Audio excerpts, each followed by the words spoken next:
السلام عليكم ورحمة الله وبركاته. الحمد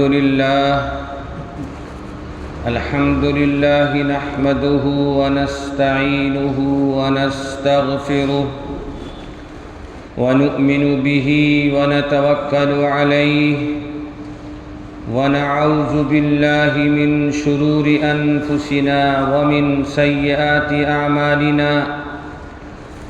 من يهده الله فلا مضل له ومن يضلله فلا هادي له، ونشهد أن لا إله إلا الله وحده لا شريك له، ونشهد أن محمدًا عبده ورسوله.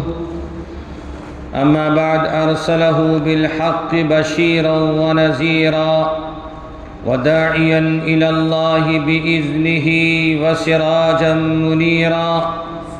فأعوذ بالله من الشيطان الرجيم. بسم الله الرحمن الرحيم. وما ينطق عن الهوى إن هو إلا وحي يوحى. وقال النبي صلى الله عليه وسلم: بلغ عني ولو آية، او كما قال علیہ الصلاۃ والسلام. برادران اسلام، بزرگان محترم،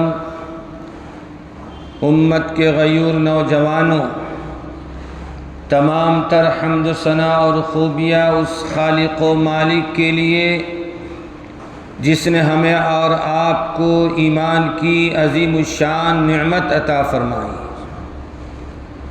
اور لاکھوں سلام ہو امام الانبیاء خاتم الرسل جناب محمد الرسول اللہ صلی اللہ علیہ وسلم پر، جن کی محنت اور کاوشوں کے نتیجے میں آج ہم سب مومن اور مسلمان ہیں.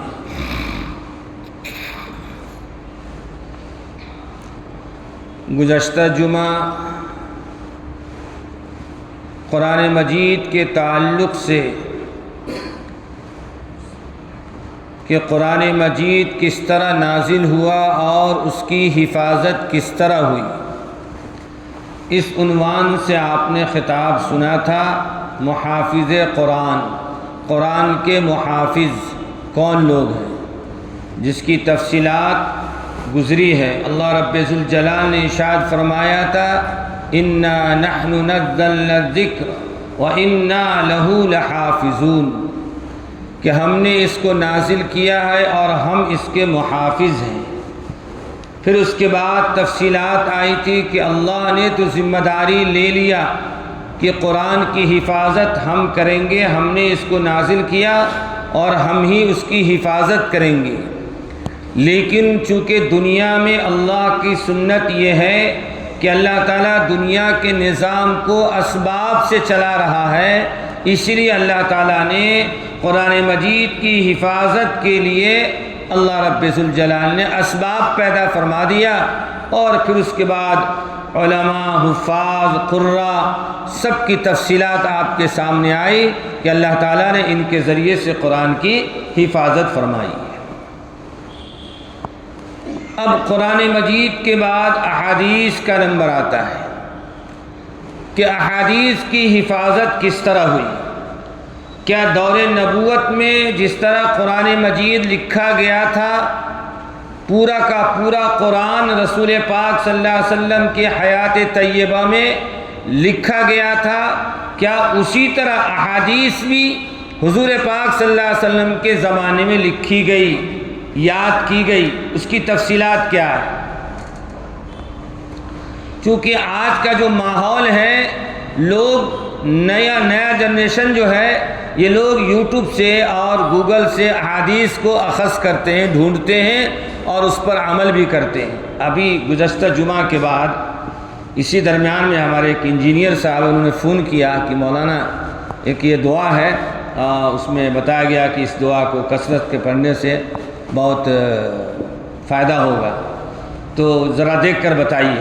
تو وہ نام تو اللہ کا صفتی نام ہے، نام تو اللہ کا وہ صفتی نام ہے، وہ اللہ کا صفتی نام دیکھ کر آدمی جو ہے اس کو اپنا لیتا ہے. لیکن کس پس منظر میں اللہ کے اس صفتی نام کو پڑھا جانا چاہیے، اس پس منظر میں پڑھنے کے بجائے کسی اور چیز کے لیے پڑھا جا رہا ہے، اس میں نقصان اور مضر ہوگا۔ حضرت تھانوی رحمۃ اللہ علیہ کی خدمت میں ایک مرید آئے، حضرت نے ایک وظیفہ بتایا، اتنی مقدار میں اس وظیفے کو روزانہ پڑھنا، اس تسبیح کو روزانہ پڑھنا۔ تو حضرت نے جو بتایا اس کا 10 گنا زیادہ کثرت کے ساتھ اس کو پڑھنا شروع کر دیا۔ نتیجہ ہوا کہ ان کی زندگی میں بے چینیاں، پریشانیاں آ گئی۔ جب کسی سے تذکرہ کیا تو اس نے کہا کہ جاؤ اپنے شیخ کے پاس جاؤ، اور شیخ کے پاس جانے کے بعد پھر تذکرہ کرو۔ تو پھر جا کر تذکرہ فرمایا تو پھر حضرت نے فرمایا کہ جتنی مقدار بتائی گئی تھی اتنی ہی مقدار پڑھنا ہے۔ تو معلوم یہ ہوا کہ ترتیب کے ساتھ کوئی کام کیا جائے، وصولوں کے ساتھ کوئی کام کیا جائے تو وہ فائدہ مند ہوتا ہے، اور اگر بغیر وصولوں کے کیا جائے، جیسا کہ ہمارے نوجوان اور نئی جنریشن کے لوگ جو ہے یوٹیوب اور گوگل سے احادیث کو اخذ کرتے عمل کرنا شروع کر دیتے ہیں، نہایت غلط ہے۔ جب تک کہ علماء سے اس کی تصدیق نہ ہو جائے، اس پر عمل نہ کیا جائے۔ ہم یہ جانتے ہیں کہ لوگ ہمارے لیے پڑھے لکھے لوگ جو ہے یوٹیوب پہ حدیث کو ڈال دیتے ہیں۔ آج کا زمانہ یہ ہے کہ یوٹیوب کو بڑھانے کے لیے جو من میں آیا اسے ڈال دیا۔ وہ حدیث صحیح ہے، وہ حدیث غلط ہے، وہ حدیث ضعیف ہے، اس حدیث کا کیا درجہ ہے، حدیث میں کہیں ملاوٹ تو نہیں، یہود و نصارہ کی ملاوٹ تو نہیں ہے، بغیر کسی تحقیق کے ڈال دیتے اور لوگ اس پر عمل بھی شروع کر دیتے۔ دوستو اور بزرگوں، تو جس طرح حضور پاک صلی اللہ علیہ وسلم کے زمانے میں قرآن مجید لکھا گیا، اسی طرح حضور پاک صلی اللہ علیہ وسلم کے زمانے میں ہی حدیث پاک بھی لکھی گئی۔ ایک چیز اچھی طرح سمجھ لیجئے کہ ابتدائے نزول میں اللہ کے نبی جناب رسول اللہ صلی اللہ علیہ وسلم جب کوئی چیز آپ تکلم فرماتے اور کوئی چیز آپ ارشاد فرماتے تو صحابہ اس کو لکھتے، تو حضور نے منع فرما دیا تم مت لکھو، یعنی میری حدیث، میری کہی ہوئی بات تم مت لکھو۔ کیوں؟ محدثین لکھتے ہیں، اسی لیے اللہ کے نبی صلی اللہ علیہ وسلم نے منع فرما دیا، کہیں ایسا نہ ہو کہ قرآن اور حدیث میں اختلاط ہو جائے، اللہ کے کلام میں اور نبی کے فرمان میں کہیں اختلاف نہ ہو جائے، ملاوٹ نہ ہو جائے، مکس نہ ہو جائے۔ جب تک کہ قرآن اور احادیث کا فرق تمہیں سمجھ نہ جاؤ، اس وقت تک اس کلام کو تم مت لکھو۔ لیکن بعد میں اللہ کے نبی صلی اللہ علیہ وسلم نے پھر اجازت فرما دی، چنانچہ حضرت عبداللہ عمر ابن العاص رضی اللہ تعالی عنہ حضور پاک صلی اللہ علیہ وسلم کے زمانے کے احادیث کے سب سے بڑے کاتبین وحی ہیں، یعنی آپ کے حدیث کو لکھنے والے، آپ کے ارشادات کو تحریروں میں لکھنے والے حضرت عبداللہ ابن عمر ابن العاص رضی اللہ تعالیٰ عنہ چوٹی کے صحابی ہیں، جن کو 2000 سے زائد احادیث یاد تھی۔ حضرت ابو ہریرہ رضی اللہ تعالیٰ عنہ 2370 پر 4 احادیث کے حافظ تھے وہ۔ میرے دوستو بزرگوں، حضرت ابو ہریرہ رضی اللہ تعالیٰ کو تو 5000 سے زیادہ احادیث یاد تھی۔ حضرت عائشہ صدیقہ رضی اللہ تعالیٰ عنہا کو 2210 احادیث کے حافظہ تھی۔ حضرت عبداللہ ابن عمر رضی اللہ تعالیٰ عنہ وہ بھی 2000 سے زیادہ احادیث کے حافظ تھے۔ ایسے بے شمار صحابہ کرام ہیں جن کو ہزاروں ہزار کی تعداد میں احادیث یاد تھی سند کے ساتھ۔ تو حضور پاک صلی اللہ علیہ وسلم کے زمانے میں احادیث لکھی گئی ہیں، اور احادیث کی حفاظت کی 3 شکلیں تھیں۔ ایک شکل تو یہ تھی کہ آپ کی حدیث کو، آپ کے ارشادات کو حضرات صحابہ کرام لکھتے تھے، اور لکھ کر پھر اس کو یاد کرتے تھے۔ کیا کرتے تھے؟ یاد۔ عرب کی ذہانت جو ہے بہت مشہور تھی کہ کوئی چیز 1 سے 2 بار 3 بار 4 بار پڑھنے کے بعد وہ چیز، وہ حدیث یا وہ کلام جو ہے اسے ازبر ہو جاتا تھا، یاد ہو جاتا تھا۔ یہ وہاں کی ذہانت تھی۔ اس لیے صحابہ کرام میں کسی کو 5000، کسی کو 2000، کسی کو 1000، کسی کو 600، کسی کو 500 سند کے ساتھ حدیثیں یاد تھی۔ تو ایک شکل تو تحریری شکل تھی، اور دوسری شکل تھی حفاظت کی، یاد کی، کہ حدیث کو حضور پاک صلی اللہ علیہ وسلم کے زمانے میں اور آپ کے ارشادات کو حضرات صحابہ کرام زبانی یاد کر لیتے تھے۔ اور تیسری شکل یہ تھی کہ حضور پاک صلی اللہ علیہ وسلم کے ارشادات کو اور آپ کے احادیث پر عمل شروع کر دیتے تھے۔ کیا کر دیتے ہیں؟ ہم تو جمعہ کے بیان میں آتے ہیں، اس کان سے سنتے ہیں، مسجد کے باہر گئے اس کان سے نکال دیتے ہیں۔ زندگی میں تبدیلی نہیں آنے کا مطلب کیا ہے؟ زندگی میں فرق نہیں آ رہا ہے، اعمال میں فرق نہیں آ رہے ہیں، مسجدوں میں مصلی کی تعداد نہیں بڑھ رہی ہے، اس کا مطلب کیا ہے؟ ہم قرآن بھی سنتے ہیں، احادیث بھی سنتے ہیں، لیکن عمل نہیں کرتے ہیں۔ کیا نہیں کرتے؟ عمل نہیں کرتے ہیں۔ حضور پاک صلی اللہ علیہ وسلم کا دور اور آپ کا زمانہ اور آپ کے جانشین صحابہ کی وہ جماعت تھی جو احادیث کو لکھتے بھی تھے، احادیث کو یاد بھی کرتے تھے اور احادیث پر عمل بھی کرتے تھے،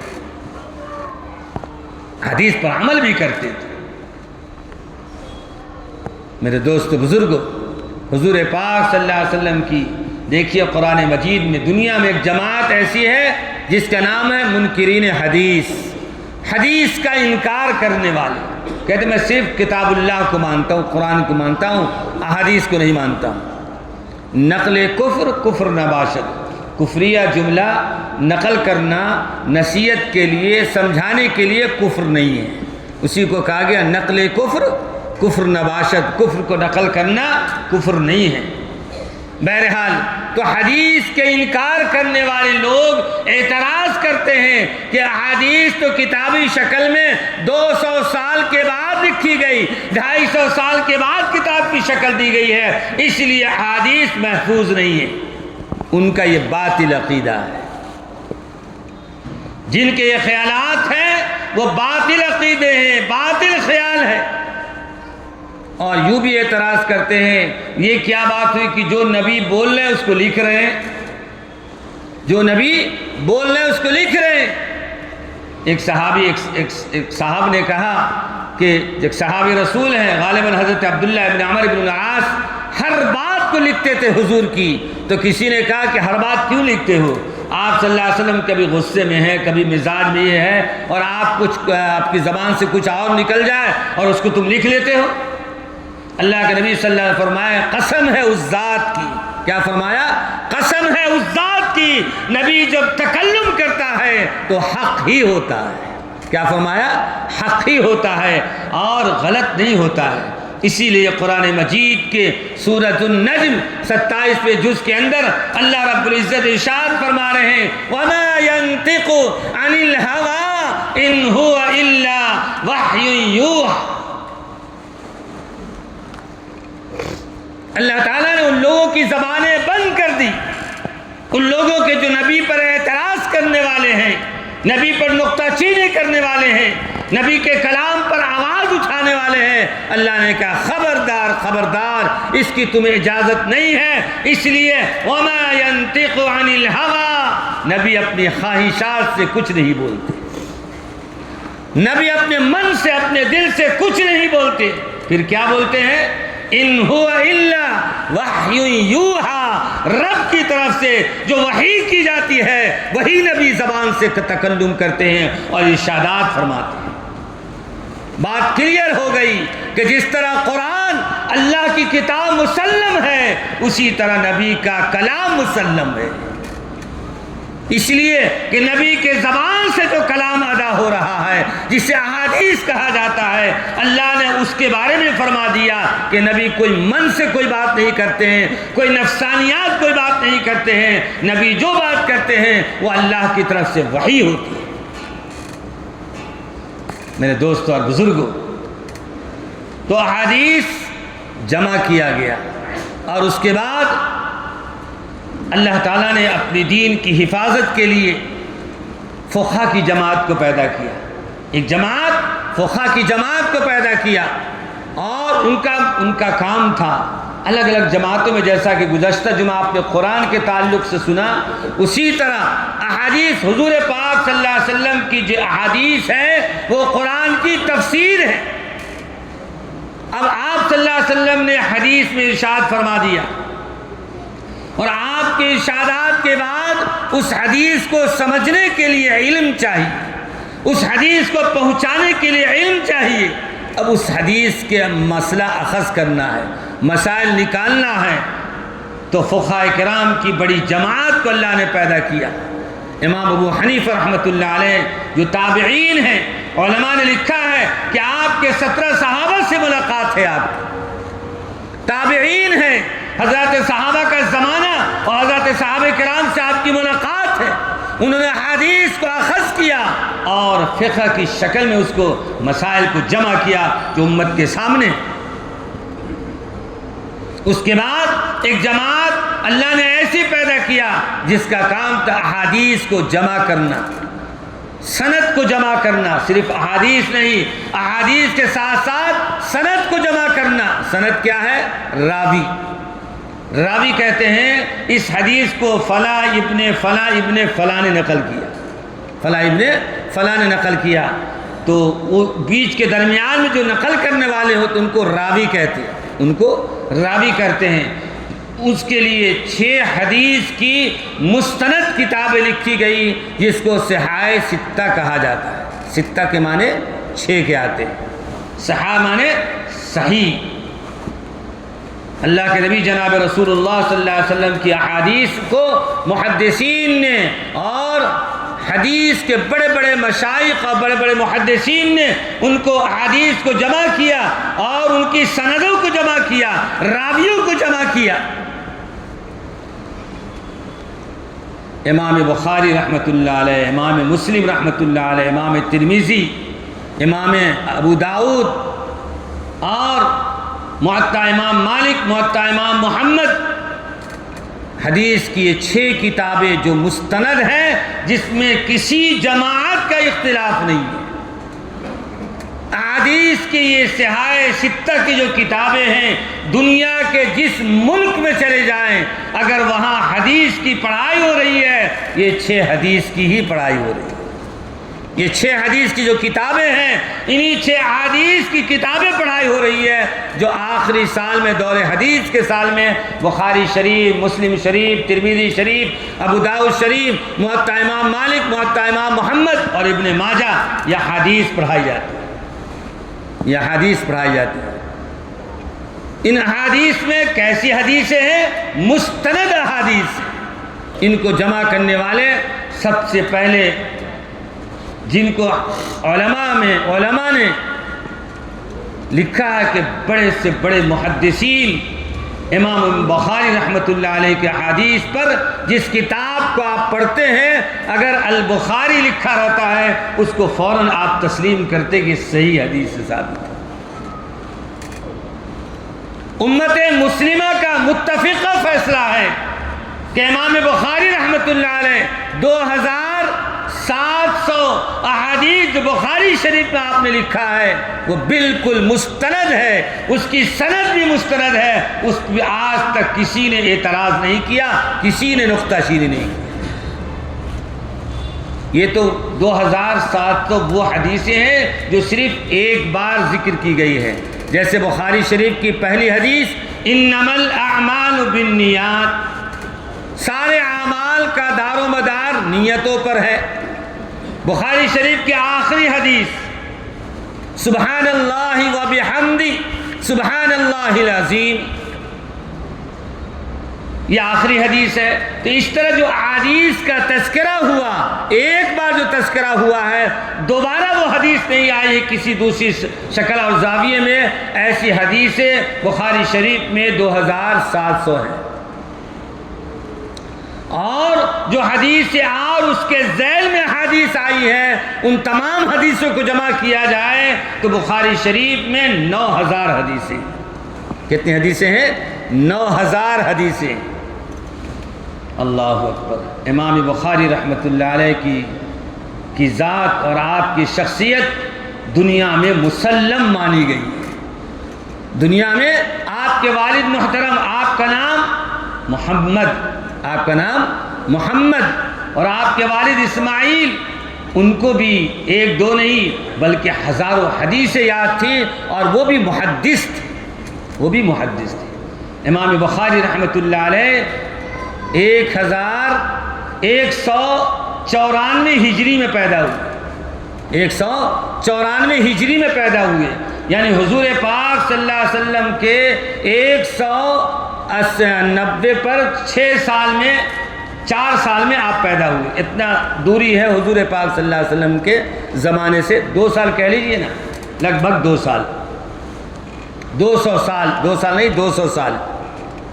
امام بخاری رحمۃ اللہ علیہ کی شخصیت، آپ پیدا ہوئے، اللہ تعالیٰ نے آپ کو ذہانت اور آپ کو ذہین ایسا دیا تھا، اتنے ذہین کے قوی تھے کہ آج کا کمپیوٹر فیل ہے۔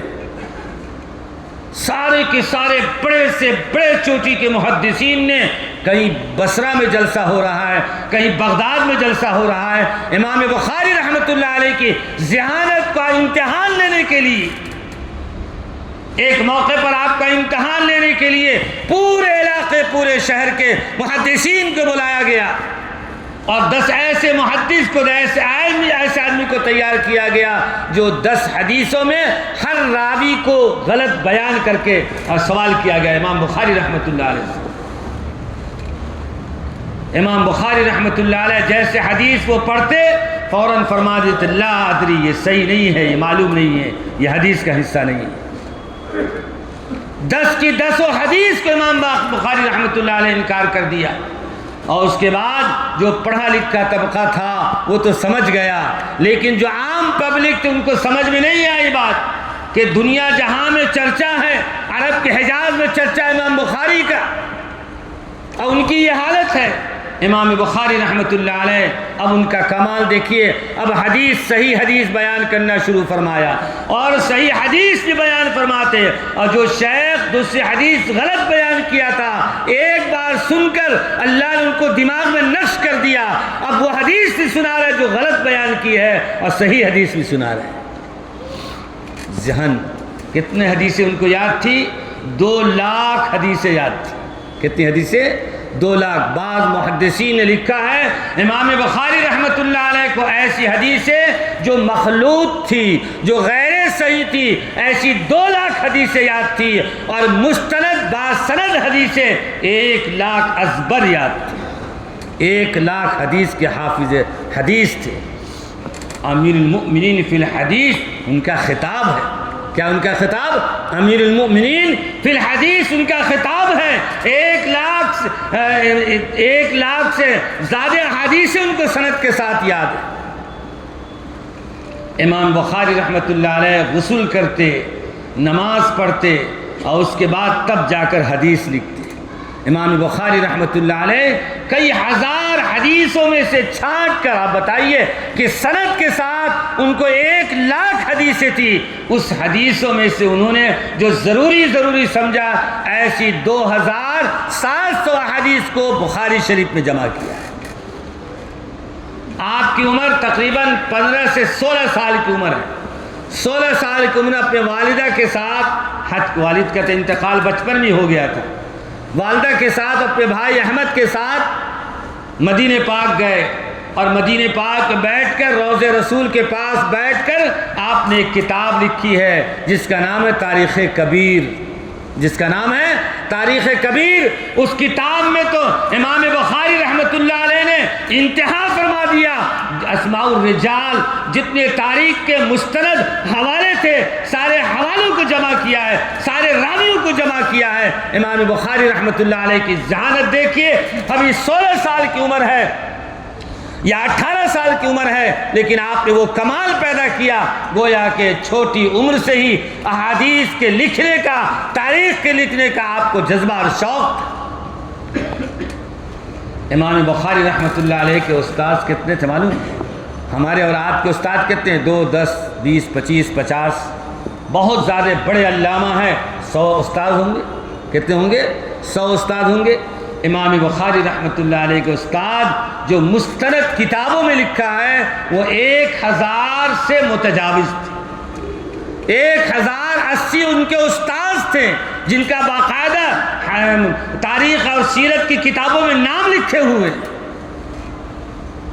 1080 استاذ سے حدیث کا درس لینے والے، سبق پڑھنے والے کے اندر اللہ نے کتنا کمال پیدا کیا. میرے دوست بزرگوں، امام بخاری رحمۃ اللہ علیہ کی وہ حدیث ہے، اس لیے کہنے کا حاصل یہ ہے کہ کتنی محنت شام ہے، ایران ہے، عراق ہے، دمشق ہے، اور نہ جانے کہاں کہاں کا آپ نے سفر کیا. ایک حدیث کی سند کو معلوم کرنے کے لیے آپ نے نہ جانے کیسے کیسے سفر کیے ہیں. محدثین کے بارے میں لکھا ہے کہ فلاں مقام پر جاتے اور اس کے بعد وہاں رکتے، گھر والوں کو دروازہ آواز دیتے، اندر نکلتے، کہتے معلوم ہوا ہے کہ آپ صلی اللہ علیہ وسلم کی حدیث آپ نے سنا ہے اور ایک روایت آپ کے پاس ہے، ذرا وہ حدیث سنا دیجیے، تاکہ وہ حدیث سے اس حدیث کو ہم ملائیں کہ ہم جو یاد کیے ہیں یا ہم جو تحریری شکل میں لکھے ہیں یہ بالکل برابر ہے یا نہیں. اور اس کے بعد جب حدیث سن لیتے تو میزبان کہتا آئیے بیٹھیے، پانی نہیں، میرا کوئی مقصد نہیں، اگر بیٹھوں گا، پیوں گا، کھاؤں گا، رہوں گا، مقصد بدل جائے گا. میرا صرف سفر کرنے کا مقصد یہ ہے اللہ کے نبی کی حدیث کو صحیح کرنا، اللہ کے نبی صلی اللہ علیہ وسلم کی احادیث کی سند کو مستند سند سے ملانا میرا یہی کام ہے، اسی لیے میں نے سفر کیا. میرے دوست بزرگ، آج کا طبقہ جو من میں آیا گوگل سے ریسرچ کر رہے ہیں، یوٹیوب سے ریسرچ کر رہے ہیں، اس پر عمل بھی کر رہے ہیں. آج حدیث یاد کرنے کا مزاج ہی نہیں، حدیث یاد کرنے کا شوق ہی نہیں ہے، جبکہ اللہ کے نبی جناب رسول اللہ صلی اللہ علیہ وسلم نے ارشاد فرمایا جس شخص کو 40 حدیث، کتنی حدیثیں؟ 40 حدیث جس نے یاد کر لیا، قیامت میں اللہ رب العزت قبر سے اٹھے عالم بنا کر اٹھائے گا. کیا فرمایا؟ اسے عالم بنا کر اٹھائے گا. چھوٹی چھوٹی حدیث سے، السلام قبل الکلام، بات کرنے سے پہلے سلام کرو، افشوا السلام بینکم، سلام کو پھیلاؤ، للجار حق، پڑوسی کا حق ہے، اشربوا الماء اعینکم، پانی دیکھ کر پیو، الصدق ینجی والکذب یہلک، جھوٹ بولنا ہلاک کرتا ہے، سچائی نجات دیتی ہے. چھوٹی چھوٹی حدیث ہے، اگر یاد کیا جائے ایک ہفتے میں کتنی حدیثیں آپ یاد کر لیں گے. اتنی بڑی بشارت کہ عالم بننے کے لیے 10 سال وقت لگاتا ہے، 20 سال وقت لگتا ہے.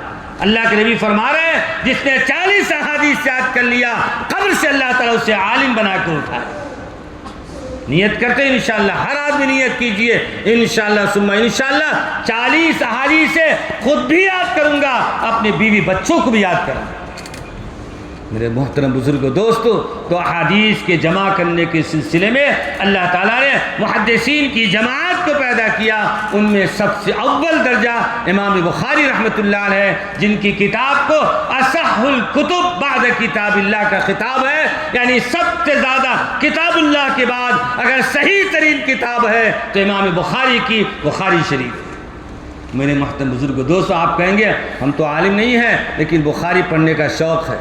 کوئی مشکل نہیں ہے، ہمارے علماء نے آسان کر دیا ہے. اس کے ترجمے موجود ہیں، انگریزی میں موجود ہے اور اردو میں بھی موجود ہے، ہندی میں بھی موجود ہے اور زبانوں میں موجود ہے. بخاری شریف کا ترجمہ خرید کر لائیے، لیکن دیکھ کر اکابر جو محدثین، جنہوں نے جو بڑے اکابر ہیں، جن کی کتابوں پر اعتماد کیا گیا ہے، ایسے تراجم کو، ایسے ترجمہ والی کتاب کو لائیے، اس کو پڑھیے، حدیث کا ترجمہ بھی پڑھیے اور حدیث کو متن کو بھی یاد کیجیے.